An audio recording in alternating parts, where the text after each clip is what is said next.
My name is Monk Rowe, and I'm very pleased to have Ellen Rowe with me today and you're in Michigan, correct? University, yeah, of Michigan. Yes. I've seen your name for years, and um, when I first saw it, I wondered if I had a long lost relative. Same here. Same here. It's going back through the family tree, but I'm not That's sure the right. line. I think it was Fats Waller who said, "One never knows, do one." Exactly. Exactly. Well, congratulations on your career. I'm going to use the adjective illustrious. Well, thank you. Yeah. I appreciate Um, that. I'd like to start out with a question that's been on my mind. If you think back to when you were University of Connecticut Mhm. earlier in your career, and you think of what you might have advised to jazz students back then, and if you compare it with what you may do now, what are Mhm. the significant differences? That is an excellent question. Yeah, I think about that a good bit. I mean, especially, my faculty colleagues and I, if they're over the age of 50, we find ourselves definitely questioning some things that we took for granted when we were first starting out to teach. And I'd say one of the big ones is that I think when I started at UConn, there's still pretty much a tried and true way for young students to, get their feet wet and go to, the jam sessions that existed at the time to, point them towards working bands that still existed and maybe even with the more famous ones saying, look, you're not ready for this right now, but these bands are out there. And if you go to all these, if there's somebody you want to play with and you go to all their gigs and, just not pester them in a bad way, but, um, let them know who you are and work on all their music. And, that used to be a big part of our spiel. And I mean, it still is in the sense that if somebody is in love with, Brian Blade's music and, we're certainly going to say, hey, go to all his gigs and try and get to know him and his players. But I think we are aware that students are learning are finding different paths. And there's so much entrepreneurship involved now because there's so many different ways that students can get their music out there, can connect with other students, ways of creating their music that's very different from before with, all the DAWs and, layering and, the ease that they have with all kinds of technology. So I think what most of us have found is that we are trying to um, advise students down a lot of different paths, like, just saying there's a lot of different avenues open to you now, and still maintain every ounce of integrity, that we can encourage them to have to be the very best players and composers they can be, to study the masters, but to just realize that there's going to be different vehicles for them to get their music out there and to meet people, and of course there's a lot more happening online, things like that. Well, that's, I'd say, and then also just that, that even tunes that get played at jam sessions have evolved. I don't mean evolved. I guess I should say changed. I don't want to say the tunes they're playing now are better or worse, but so there's a different kind of an expanding body of standard repertoire. Let's put it that way. That people need to know. So those are a few things. I'm sure I'll think of some more, but that's part of it. Could I zone in on the word you used, integrity? Mm. What did you mean by that? I was interested to learn when I interviewed Randy Brecker that much of what he does now is he stays at home and people send him tracks and he plays various solos on them. And Yeah. I'm not saying that has something to do with integrity, but it is a eye opener. Hmm. Yeah, it's definitely a shift. I've been hearing that more and more from players, that that's a big part of what they do now. And yeah, I mean, I think in order to be one of those players that's going to have those tracks sent to them, like a Randy Brecker or Marshall Dilks or whoever it might be, uh, you have to be at the very top of your game, still. So I mean, I think when I was using the word integrity, I was thinking about the fact that. Um, there's not as many gatekeepers out there in terms of putting your music out. I mean, there's a lot of very, I'll just try to be kind and say marginal, things that younger players are now able to put out. And it's not because they're not talented, it's just because they're, young and they can just throw anything out on the web that they want to. And, I think all of us are trying to encourage our younger players to, make sure that they're getting their material vetted by older players and teachers and people who have an interest in their careers. And just to make sure it's of the highest quality possible, since it is so easy to record something in your bedroom and, layer it up and send it out. And there it goes. And, nobody over the age of 18 has heard it before. It's just, it's just heading out there. So I think that's what I meant, just to make sure that even though there may be a lot more avenues open to putting your music out there, to make sure you're being very critical of yourself and attending to the best practices for learning to play, learning to compose. As a teacher, do you find that you need to try and guide students through their choices on this endless smorgasbord of things that they can listen to? Um, I guess what I'm after is, I remember years ago when this whole thing, everything is available, was just starting, and suggesting a cannonball tune to one of my students, and it was sort of like, oh yes, I've heard that on YouTube. I heard it on YouTube. And Yeah. I just got the way he said it seemed to be like, yeah, and I've heard everything else that you're about to suggest too. Hmm. And how well have you heard it, or you just heard it once? I don't have a question here, more like an observation. It's a well-founded observation. Yeah, we talk to our students about do you just have, your headphones are on almost continually, but are you multitasking? What else are you doing when you're, and I'm using air quotes here, listening to the music? And you have it on at your house while you're, doing 10 million other things. So, yeah, we talk a lot about the need to do deep listening. And that's why we're still forcing transcriptions and things like that. I give assignments where I ask people to try to, check out a bass line or, non-basis and things like that, just to really help remind them what deep listening is. And the other problem, and I know I'm preaching to the choir here, uh, is that YouTube and Spotify, they're all there, and you can certainly hear lots of music. But there used to be liner notes, and there used to be things that told you who else was on the cut, and somebody will say, "Oh yeah, I've heard this tune." I'll say, "Oh, do you remember which recording of it you heard?" And no, they don't. Do you remember who was playing? And no, they don't know that. So I don't mean to sound like an old fogey here, but something is lost in the way that the music is being consumed right now, I think. And it's educators' job, as far as I'm concerned, to get it, get that information, make sure they have that information because it's important.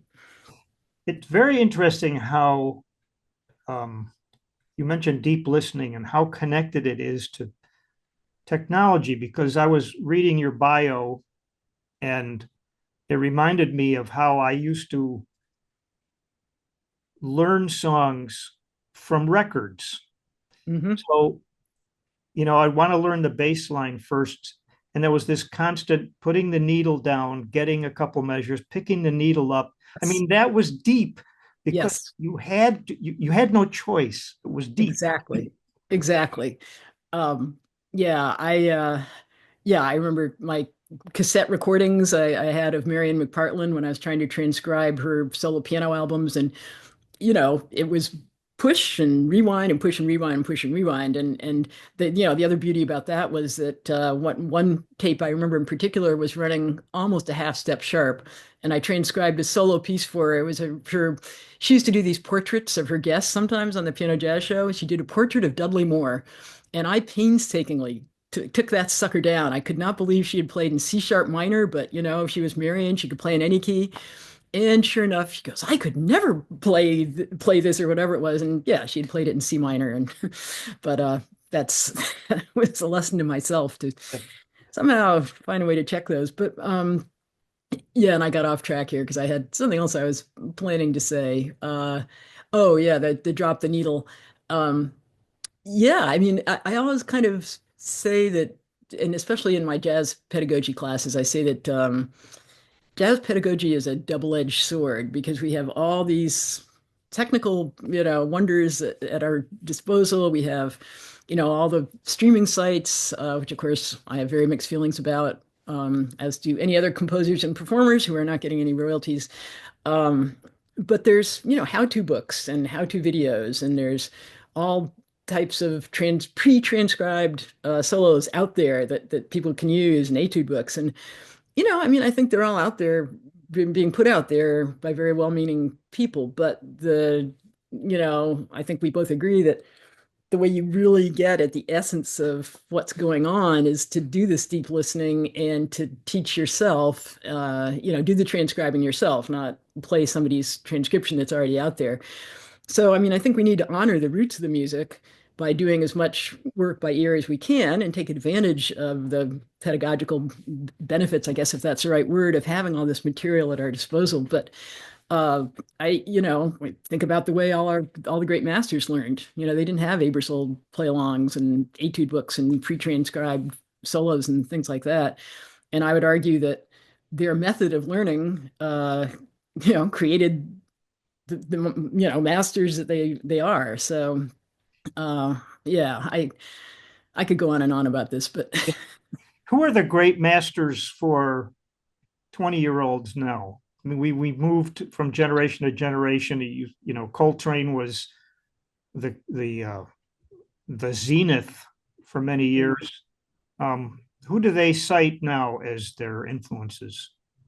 I mean, it's really interesting, and that's another great question. I mean, we do ask a lot of the young students coming into audition for us, who apply to Michigan, who are you checking out, who you're interested in, and almost to a fault, there'll be Coltrane or Parker or Sonny Rollins are still on the list. I mean, I think that's still those players are still incredibly important to them. But there will be, Patrick Bartley and other younger players, and sometimes they're players that we haven't heard of because they're not huge names, but they are occupying a corner of the young player universe that we just haven't happened to access yet. Um, but it's an interesting mix of still the masters, which is great, or the people we think of as the masters, but also a body of younger players. And I don't notice players so much like the Mike. I mean, Michael Brecker to me may come up, but it seems like there's maybe a generation of players that have sort of not getting listened to as much, and maybe so we sort of stop in the early 60s, and then they sort of miss some of the 60s, 70s, and 80s, and then it's more into the 2000s. So this is the first time I'm really thinking about it this way, so it's a half-formed thought, but it does seem like the early masters are there, and then maybe there's the Joe Hendersons or the players who are a little bit younger and maybe not getting the attention that we might hope. And then there's a bunch of younger players. I'd like to talk about your composing, and you introduced the word deep, so I'm going to go deep. Okay. It Hope has I to can go do with with you. yeah, it has to do with music and meaning and intent that your albums seem to have an intent, sometimes more obvious than others. And I was listening and reading about your portraits of women in motion. Mhm. I have a little quote. This was a review. I think you're probably familiar with it. And the reviewer said, for one thing, Rowe's writing is trying to tell a story. And if you don't know that, Game, Set, and Match is a tribute to Billie Jean King and Martina Navratilova, then the bouncing two-note horn shots at the beginning of the piece don't make as much sense as when you imagine them as the sound of a volley at the French Open. Yeah, so I will say that is one of the most overt attempts that I have ever made in any kind of music. So yeah, it was one of those things where I was really struggling to think how, because I don't normally do this. I thought, well, wouldn't it be fun to see if I could? I played tennis all through high school and tried to play in college until I realized that Eastman School of Music did not have a tennis team and they did not want me running over to the University of Rochester. So, so I knew a lot about it and I knew how it sounded when the ball hit and, the volleys and this and that. So that was definitely very much, text painting or whatever. Well, there's no text, but you get the idea. Um, and like I said, I don't normally do that, but in that case, it was a fun challenge, and I think it was maybe a little silly, but it worked out, and it was a nice theme, and it kind of, I think, branched out that way. But I don't normally try to do that. Things are a little bit more or less obvious. Less programmatic, perhaps. Yeah. But so you're going to write about Michelle Obama. Do you have a process that before you even touch a keyboard or however you You know, like, yeah. um, do you think about the subject first and maybe come up with adjectives or themes to guide you? Yeah, I think it's in that piece, I was just thinking about the aspects of her that I most admired. And, I don't know that I'm consciously trying to go, you know, trying to turn them into themes or things like that. But there was a definite, and I think that maybe the most telling thing is that, it's a waltz, but on the top of the music for the players, it says funky yet graceful. And so I was trying to find something that had some blues elements in it with some, chords that maybe moved in slightly unusual ways for jazz waltz. But also a certain, uh, in grace in terms of things not being too herky jerky, but things moving smoothly. So, I mean, I think that was kind of the approach on it. Uh, was that I wanted to be somewhat sophisticated, as she is clearly is, but also with that, soul and funk that she's also known for. So that was kind of the thinking in putting that one together. Steve Allen, I was lucky to interview Steve Allen years ago, Ah, and yeah, I you're right. asked him about song titles. Like, do they usually have a meaning? And Steve Allen had strong opinions. And he said, I should say that there's really no meaning, nor could there be any meaning to a pure melody. Um, so then he Yeah. went on to say a melody could have a mood, but I always remember that. Sometimes song titles are hard. I'm going to ask a question that's going to sound almost like it could be an insult, but it's not. Okay. Have you ever written anything that's basically meaningless? Oh, yeah, I mean, I think I've had a couple what you might call throwaways where I thought, I don't write a lot of medium tempo swingers or, whatever it might be. I'm just going to write something. And then, you come up with it and maybe it doesn't feel like it was, uh, a lot of soul searching went into it and there's not a lot of passion or, deep personal connection. But at the end of the day, it's a serviceable tune. You can take it in and play it on a trio gig.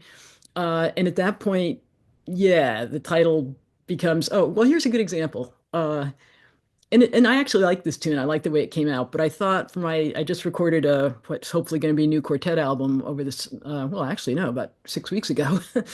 uh, and I wanted something that was maybe a little bit more Blakey Messenger type, just something, because there was a lot of original things in the album, and I wanted something that just allowed us to swing and have fun. And so that one, I wrote it, and like I said, I think it turned out reasonably well, but I wrote it quickly. And at the end of the day, the title became hot off the press because that's what it was. I had written it the night before the session and brought it in. So, somewhat meaningless, but turned out okay. What did you So say the title was? hot off Hot the off the press. press. Yeah, Not the most original. that's okay. I mean, how many times have people been like right in the studio and they make up a blues because they've got 4 minutes left on the record and they have to come up, sometimes a producer does it. Yep. Yeah. No, it's I don't do it a lot, but yeah, every so often I do, and it's fun to see that you don't necessarily have to put in days of angst and labor to come up with a nice tune that people like to play. So, Have you transitioned from? I have a little prop here.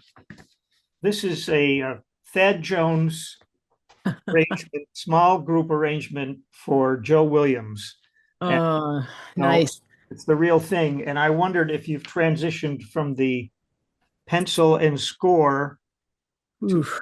finale or whatever. Oh boy, you're asking such great questions. Yeah, I have a million pencil scores lying around here I could hold up as my prop. Yeah, I'm something of a I don't want to say I'm not a troglodyte, maybe a Luddite is a better word. I grew up I'm of a similar generation to Mike Holliber and Ria Schneider and various people who still need to have the pencil on the paper. And there's various modes now where people like obviously Maria and Mike, they can get their music copied if it's a project for the WDR or whatever. They have that at their disposal. And I know Mike at least is conversant with Sibelius or Finale, whichever program he uses or used to use. Uh, but I have just been lucky enough, well, maybe stupid enough, I'm not sure which the right word is, to be at a university. I can get some grants to get copying done. When I get commissions, I ask to have some of the copying costs folded in if I can. But the thing is that it's so important to me to be putting the notes on the page myself. I studied with Ray Wright at Eastman, and he taught us all the importance of a clean score, which at the time was pencil and paper and then pen and ink parts, which are a nightmare that, I'm happy to at least not be doing that anymore. But the reality is, I need to learn it. I'll retire in a couple of years and I'll need to be doing my own copying. And, it's interesting now because there's a big conversation going on because now Finale is gone. People are talking about, well, should I switch to Sibelius or Dorico and which is the best? And so I think probably what I'll end up doing is learning Dorico, hopefully over the summer, and just having to, I'll still do the pencil scores, but then I'll just have to enter them in, myself and learn to create parts. Probably should have gotten a head start on this. It's a it's a deep dive, and the thing about finale that I've discovered is that it's hard to stop fussing with it. Ah, okay. You can just keep moving things around, um, and come back to it, and like it never ends. Mhm. Dave Ravello said I went to his house and there's his big score pads and everything, and he Yep. was saying, I think the act of putting a pencil on writing a note is important. I do too. And he would finale it afterwards, but Yep. I couldn't, this is again another subject I'm passionate about, and I'll talk for hours. I promise not to, but I could. Yeah, I find I can tell the difference between a student who has entered some big band score just on their computer and a student who has taken the time to really sit down and try, voicings and things out at the piano and done it by hand. Yeah, it's so important for me to think about the players who are playing the parts as I'm, putting them out, and I'm really trying to think linearly. I'm not pronouncing that well, but you know what I mean, as opposed, in addition to vertically. And then, I think that's actually the nicest compliments I've ever gotten are from players who say, "Hey, I really enjoyed playing your music." And because the parts were fun to play is generally what they're getting at. So I think that a lot of that comes from the pencil and the paper. And I just feel more ownership. I feel closer to it. And of course Dave studied with Rayburn Wright as well, so we're all cut from the same cloth. have you ever written a chart that did not have any improvised solos in it? Um, I haven't, and I've thought a lot about Brookmeyer and Bill Holman says this too sometimes, and that, you know, I can't remember which one of them it was who was saying this, but hey, this is my music. I want control over it. I don't think there is the need constantly, to always have improvised solos, but I'm generally writing for bands where it's expected to have improvised solos and there's great soloists, or I'm writing secondary school music and you want the students improvising. It's critical, part of their. So I haven't really been in a situation Maybe I wrote one piece where there's just a very short amount of improvisation, but in general, I haven't done that. It's tricky because I've tried it one or two times, and what you find is you're writing and writing and writing, and then you come up. So far, I've got 90 seconds of music. And we rely on Yep. improvised solos to at least give some length to the piece. We do. Yeah. And frankly, it's a moment where I know the rhythm section is just like, oh, thank God, I can just comp, I can just walk, I can whatever. And and I know my band, my University of Michigan band, that's a moment where they kind of come together and they look at the soloist and they're, really enjoying what the soloist is doing, and it's a feel good moment. And so there's obviously a lot of benefits to it. But yeah, it would be hard to do that. By the way, I watched a video of you conducting one of the university bands, and I noticed two alto flutes and a bass flute. And I said, wow, Oh, I that's know what Judio. luxury. Yeah, Was that the Gil Evans? it was exactly. I think yeah, because there's not a lot of complete videos. I think, well, maybe there's some live streams out there, but yeah, that's very rare. And I think if you look closely, you saw that one of the members of the sax section was considerably older than the others, and that was my colleague Andrew Bishop sitting in on alto flute. Okay. Yeah, we alto flute is not a double that many of our students. I think we own one in the department, but yeah. Were you one of the few women in the Eastman program at the Yes. time? I was, yeah. I think about this a lot. There was a wonderful younger writer who, none of us could have an undergraduate jazz major at the time because there wasn't one. There was a master's degree, which is why I stayed on. But wonderful composer arranger Sherry Fetter, who was there. She's went more in the jingles and commercial music route. She was a couple years behind me, and of course Maria came in a year after me. And there were some really good, players there. I mean, I know I'm going to be forgetting people. Diane White was a wonderful jazz trumpet player, but again, the undergrads had to be classical majors who happened to also be good jazz players. And we didn't have that many women coming in at the master's level, except, like Maria, and occasionally some others as well. But yeah, I was definitely one of the few women there. Um, how do you feel about this state of women in jazz right now? I'm going to read a quote from Carolina Strassmeyer. Mhm. Um, she was talking about the expectations of a woman and how can I embody the spirit of jazz if I'm concerned whether people like me or they think that I'm pretty or that they think that I'm nice. So I found that there's a contradiction between my socialization as a girl, as a woman, and the music I play. Mm.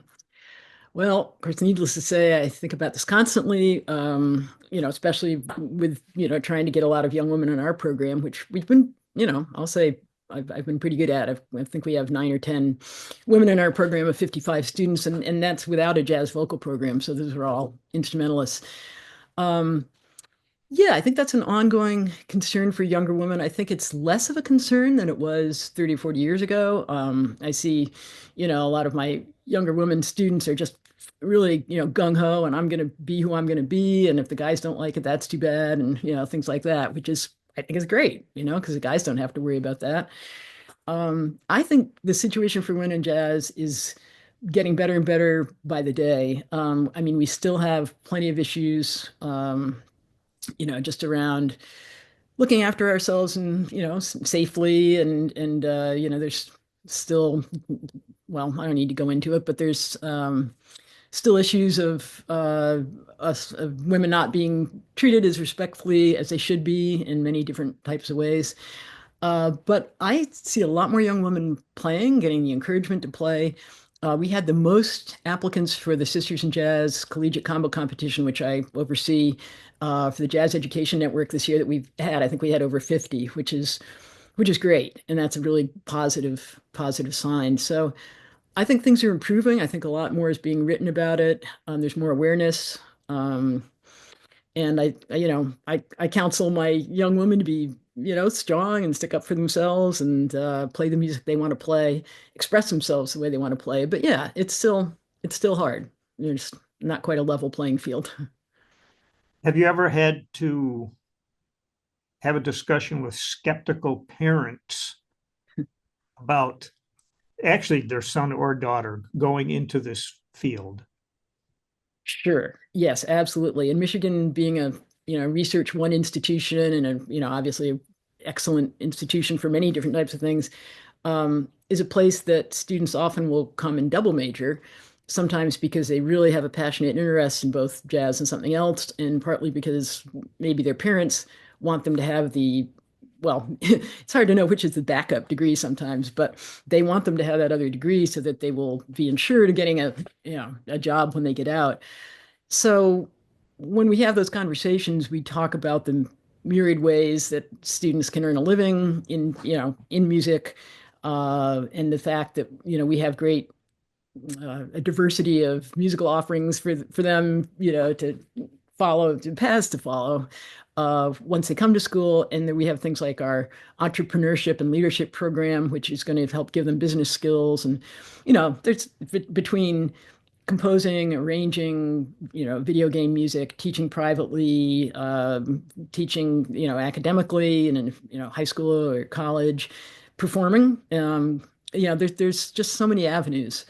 And then some of them end up doing a lot of classwork in our performing arts technology degree, which is helping them learn all the technology and getting their chops to work in a studio, things like that. So yeah, I have those conversations, but I think Michigan's pretty well equipped to give students a well-rounded, program so they can go out and work. If you had a nephew or a niece that was, oh, let's say 15, and their aspirations were to become a musician, do you have any advice at that point in their lives? I bring it up because I've lost track of how many people have said, don't go into jazz unless you don't have any other choice. Hmm. Even Phil Woods, he said, you're debating about being a brain surgeon or a tenor man. Go with the brain surgeon.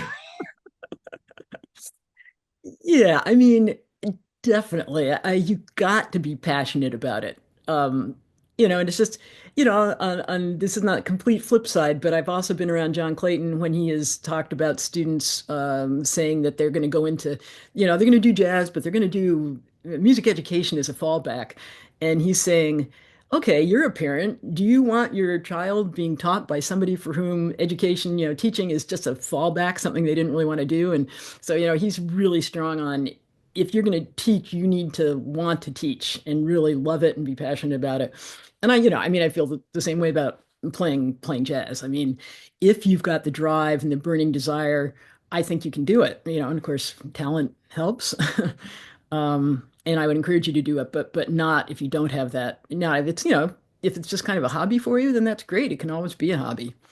Go to a school where you can continue to play, but yeah, don't go after it as a career unless you would just have, yeah, unless there's, nothing else that you want to do. And that's it. You're really sold on it. Did you have that decision to make early on that about, oh, I'm going to try to make a living just as a performer, or no, I like to teach, so I'll do both. So, um, my dad was a high school band director, and there's lots of instruments lying around our house. I inherited perfect pitch from him, and I thought I was being bad when parents were at the house and I was putting together all the instruments, trying to figure out how to play them. I thought I was some kind of criminal, but so music, came uh naturally to me as as a child, which was great, and what a blessing. And then I kind of got into high school, and I was just playing all the time, playing flute and piano, and taught myself bassoon because there's no bassoon players in the high school. But I think I kind of my band director took me aside because I was also an athlete and playing lots of sports. And he said, you're really going to have to make a choice right now. I mean, if you're going to continue on in music, you need to start thinking seriously about auditions and going to music school. And if sports are going to continue to occupy as much of your time as they are, that's going to be difficult. So I didn't give up sports, but I, got my priorities realigned. And so I think at the time I assumed that I would just continue, being a musician and see where it brought me. And music education was my best avenue to get into a school because I wasn't a, my parents had never forced lessons on me except for the jazz lessons that I forced on myself at age, where my band director forced on me at age 14, when he said, if you're going to play in my high school jazz band, you are going to actually learn something about jazz. And so off I went. And then I just, wow, yeah, this is so exciting and cool. So this is a very long answer to your question, so I apologize. But what I'm getting at is by the time I got to Eastman and started discovering jazz, and realized that writing was something I apparently was, reasonably good at, and got to continue studying with Ray Wright, I did finish up the music education degree and I did go out and do my student teaching. But then I moved to New York because I wanted to see what that was about. And I actually fell into my first college teaching job. It was really by accident. I was at the time thinking I was probably going to continue to just try to freelance and see where that took me.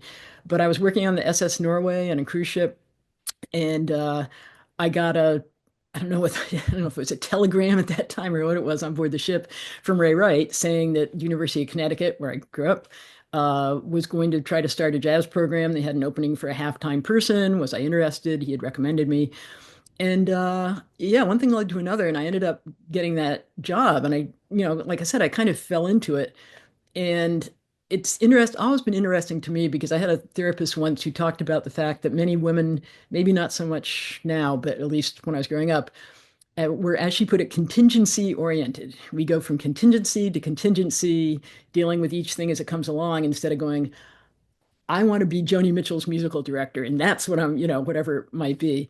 And so I kind of look at it that way. I think I'm lucky that I had the tools to be able to step into that job and realize that it was, really rewarding and challenging and fun. And then, one thing led to another, and I got out to Michigan. But I think had I really been able to ask myself what I most wanted, say in college, I might have, if I'd been allowed to think this way, and I don't know why I wasn't, but, I might have said, I would love to play piano for an artist, I admire like a Joni Mitchell, but I had no concept that that was possible or that such a thing was possible. And so I was just kind of going along, doing what I was told to do and trying to do it as well as I could. And I think I'm lucky in that I ended up in academia and also having a chance to play and write. But I've always thought a lot about that contingency oriented uh, thing that my therapist said. That's a good way to put it. I think I'm that way as well. Like opportunities come, and I hadn't thought about doing that, Mhm. but Yeah, I'll give it a try.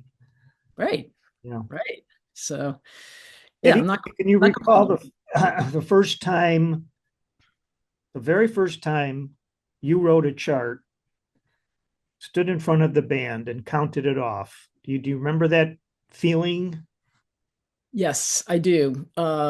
Ray Wright was nice enough to not only program a piece of mine with the Eastman Jazz Ensemble, but ask me to conduct it, which was, mind-boggling to me. Fortunately, I had done, I can't remember if that was before or after my student teaching, but I had never ever stood in front of a group like that. And yeah, I distinctly remember it. Were And you trying to, happy? Were you happy with the way it came out in uh, comparison to what was in your head? yeah, I think, young writers, and I actually still find this to this day, there's certain things that you just thought were, ensemble going to sound like a certain texture and it comes out a little bit differently. But I was able to, I think partly because I was, a pianist and partly because I was a music ed major and really kind of understood the instruments maybe better than someone who wasn't a music ed major. I usually wasn't too shocked. I think it was more sometimes I uh, maybe didn't think about how hard something might be to play on the instrument and how it might not sound as easy and clean as I thought it would or things like that. But yeah, there's usually surprises, but a lot of times they're pleasant surprises. Someone said that jazz is the sound of surprise. Yeah, it's a nice Yeah. quote. One of the early critics, can't think of his name. Um, I reread my interview with Bill Dobbins, Ah, who I know that you No. Yeah, I do. Sure. And he said something about jazz myths. And he said, in relation to jazz education, one of the things that I deal with, even with jazz majors, let alone with people who are not musicians, is they still want to believe this myth that certain people are just anointed from above, or that if you ingest the right substance, the stuff is going to rub off. Yeah, yeah, that pretty much hits the nail on the head. No, there's the, old adage about perspiration and inspiration and all that. But yeah, I mean, you're lucky if you have a good ear. You're lucky if you grew up in a musical household and have had access to lessons or whatever, just or albums and but at the end of the day, if you're not putting the time in the practice room and going out to clubs and all the rest of it, I don't see that that's going to get you all that far. Mhm. Can you remember your worst gig ever? Um, it's a toss up between the one in the bowling alley or the one in the used car rental parking lot. So, and I think it was the same band leader on both, but rest in peace. But yeah, I think I did a lot of club dates when I was at Eastman, as did my peers. And we had a band leader who would send us out to all these strange places. And he would turn up for a little bit of each gig and then vanish to go on to the next one. And I just remember that the people who had hired him were always angry because they'd come up and say, "Where's he gone?" And I wouldn't even, mention his name, but and we'd say, "Oh gosh, I don't know." But yeah, one of those gigs, he booked some kind of party. We're playing electric piano in a bowling alley, and the other one was outdoors, in a car, used car dealership outside in the parking lot. That's called paying dues. Yes, yes, it is. I just got this Absolutely. image, you portrayed the sound of two tennis players briefly. I wonder if you could do that with a bowling alley. Okay, you've got me thinking. That's going to be yeah, that's a Okay, challenge I may not be able to turn down. Pins going down. That's going to be pins interesting. going down, 10 of them now. Yeah, Wow. Who or were gutter your, balls. who were the influences piano wise? You mentioned Marion McPartland. Marion was just as she was for so many people, especially women players. I think a mentor. She always looked out after me and gave me opportunities. I heard her playing a little bit. My parents had some LPs with her on it when I was growing up. Um, but what really turned the corner for me, I think, was when I got to study with John Mehegan, who lived one or two towns away from me in Connecticut. And I walked in there, and suddenly there's a lot of music for which I had no real true cultural reference. I mean, he was playing Bud Powell and Thelonious Monk and Horace Silver for me, and those were players I just had not been exposed to. But he was also playing Bill Evans and Herbie, and the first player I think to resonate with me the most closely was Bill Evans, and he still remains, a touchstone for me. Um, but starting to try to understand some of those players, and I mean, and I think about this a lot and talk about it a lot too. But I grew up in a completely white environment. My high school, I had one black friend all throughout high school. College wasn't that much better. Eastman at the time was not very diverse. Um, and so, to try to really start understanding more about the roots of the music, to try to figure out what would turn a corner for me in terms of incorporating swing feel and being able to express myself that way has been a lifelong, challenge. I think I'm getting closer to it the more, players I transcribe and the more time I spend in the black churches in Detroit and things like that. Um, but yeah, so I mean, I would have to say the first person who I kind of thought, oh, I think I understand what's happening there melodically and harmonically, and maybe that's something I could start, trying to approach would be Bill.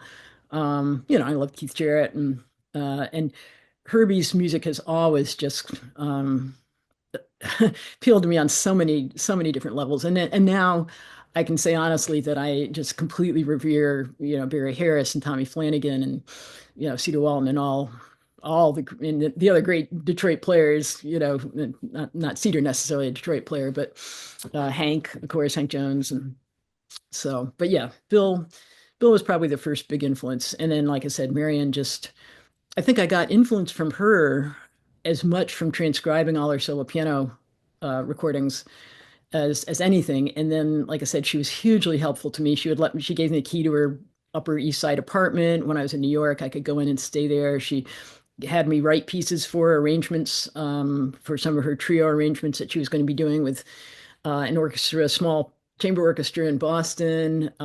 Yeah, just opened up the door, lots of opportunities. Then had me on piano jazz twice. I mean, how lucky is that? About what years was this occurred? Piano jazz was 1990, and the other one might have been 1996. I got to check my years on that, but I definitely know 1990 was one of them. And so I'd only been college teaching for about 5 years at that point. Um, but I just remember, being pretty terrified going down to New York and finding the studio, and there were the two pianos side by side, and she didn't like to do extra takes if she didn't have to, so off we went. Wow. I was teaching in a high school near here in about 1975, and she came for a concert. And I was like stunned because I knew who she was and at the level she played, and nobody in the school really knew who Marion McPartland was. But I remember thinking, well, even at this level, she needs to make a living, and she's being part of this program that will send you to schools and so forth. And it was a bit of a, it was a good lesson to learn. Hmm. Yeah, she was a great ambassador for the music. We had her out to Connecticut, had her out here to Michigan, and she had an ongoing relationship with a high school out in Long Island. And I used to go out and, kind of oversee those residencies with the band director. And she would just come in and work with any level student that was there. She would, play with them, and she's just so gracious. One favorite McPartland story of mine is that she came out to University of Michigan, and the dean and development director said, "Hey, we need to turn this into a donor possibility, and have some of our more affluent donors who would like to have dinner with her." And so I set the whole thing up, and of course, the development people helped me out a lot. But it's at one of the nicest restaurants in Ann Arbor, and there was special menus made up for the occasion honoring her. And nobody, I guess, thought to proofread those lovely menus. And so it said, the University of Michigan honors Marion McPratland, Pratland. And I showed it to her with, very embarrassed. And her comment, in typical Marion fashion, was, "Well, at least it didn't say Marion McFartland." I said, "Ah, thank you. Good. I feel like I'm off the hook." Oh,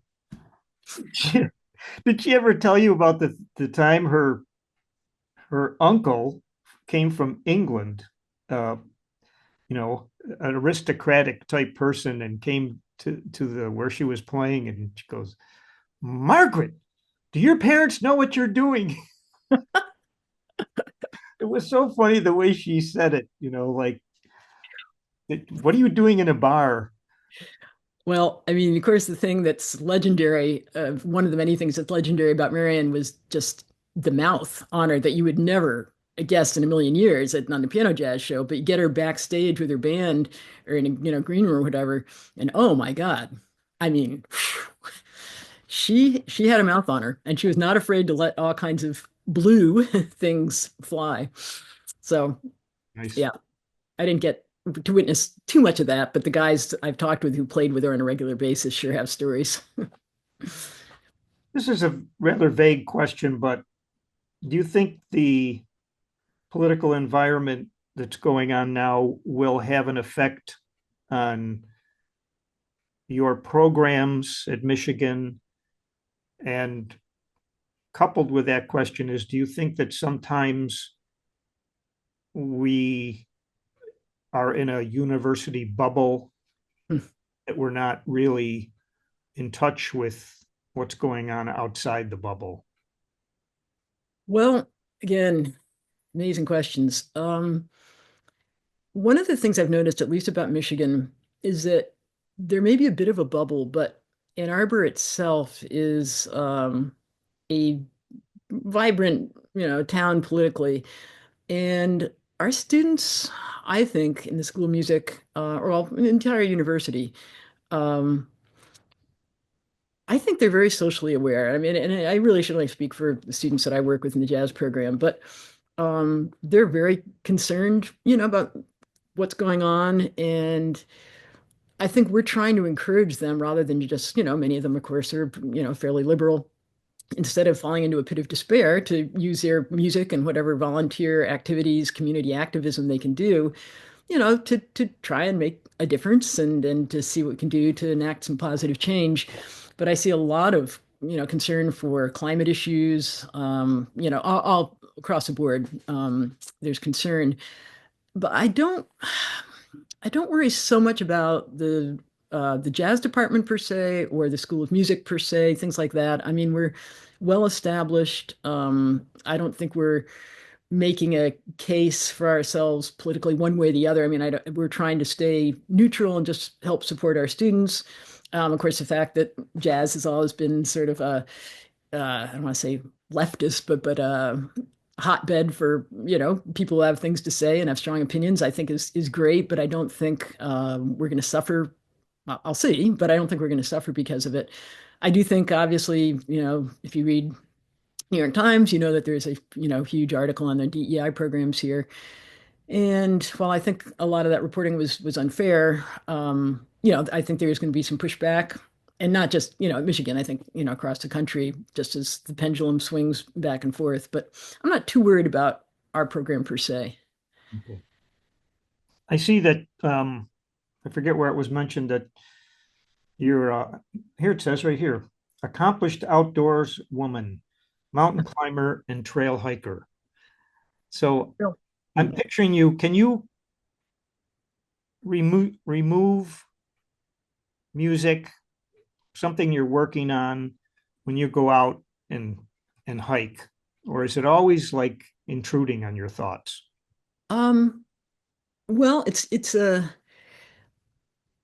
I mean, my two passions are mountain climbing and actually trail running. And so when I'm running on the trails, there may be a musical backdrop, but when you're trail running, you have to be super focused on where you're putting your feet.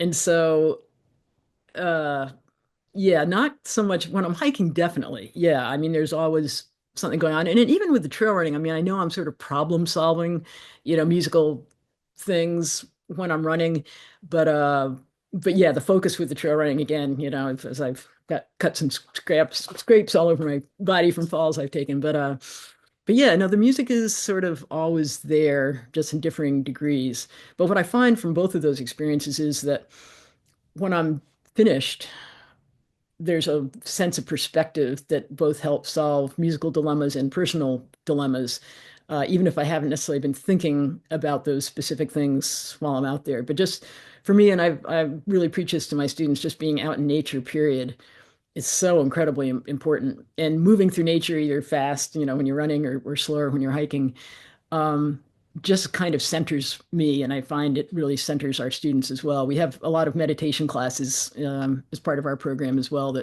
And some of it is outdoor walking meditations. I don't teach those, but um, yeah. So there's definite problem solving that goes on sometimes unconsciously.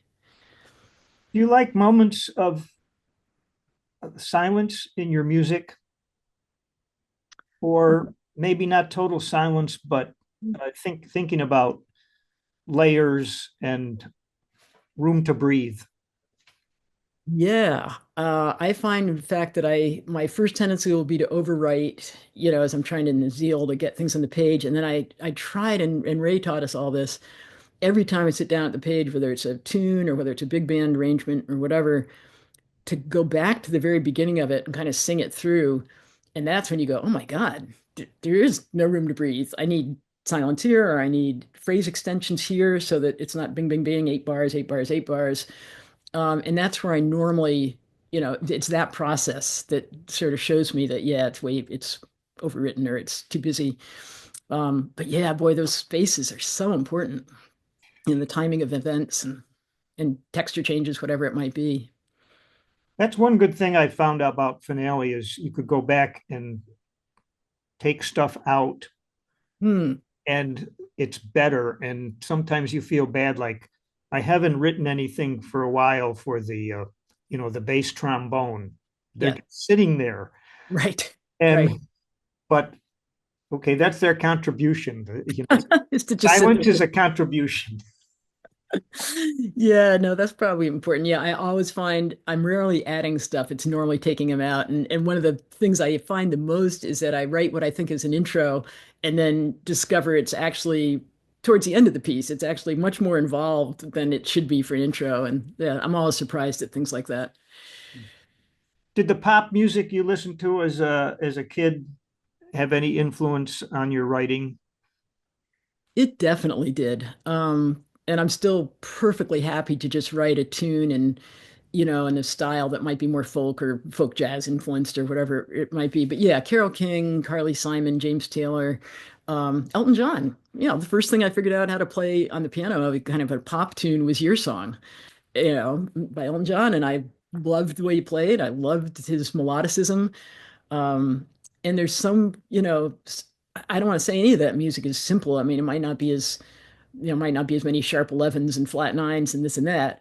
But just the beauty of it, the way it was put together. I mean, both sides now, I just did a trio arrangement on that. And and again, the whole focus on the trio arrangement was to leave lots of space and quiet and just to let the tune kind of speak for itself with a few reharmonizations here and there. But yeah, no, I love that music and it still is a big part, I think, of who I am as a musician. Yeah. Well, you have time to think about what you're going to do when you move on from Michigan. Do you have Mhm. goals? Yeah.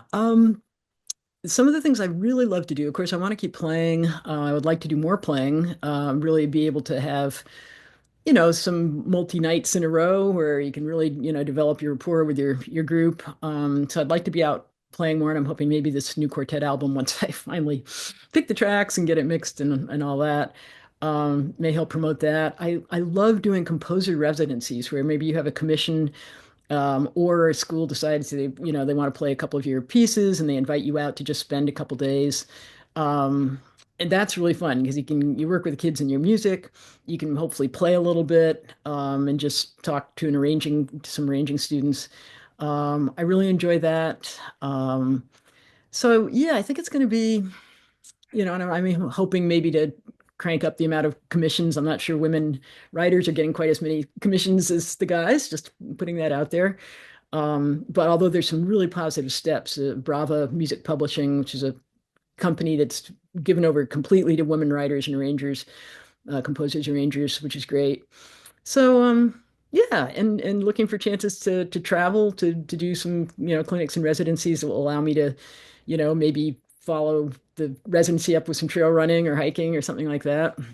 So and then I want to find some ways to use my music to help support some important causes. And I haven't quite decided how that's going to take shape, but I'm hoping something will occur to me. I bet it will.